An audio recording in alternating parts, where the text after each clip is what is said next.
And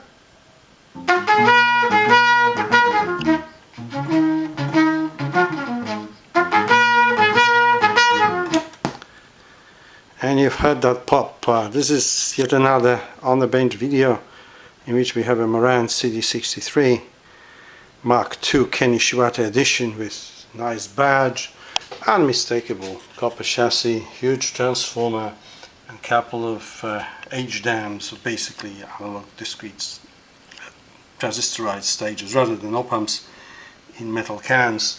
What it does a loud pop whenever you change the track or press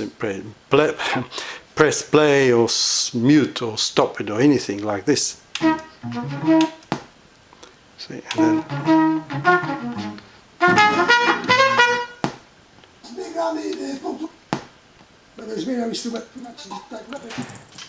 and yeah, I've sort of traced the faults to the final stage. It's right, muting circuit is right behind the H-dams there.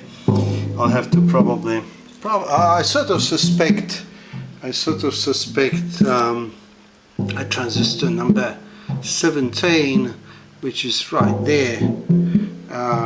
It has a different voltages to others. It's sort of held to ground, and I think the top of it, you probably can't see it, but it's a bit discolored.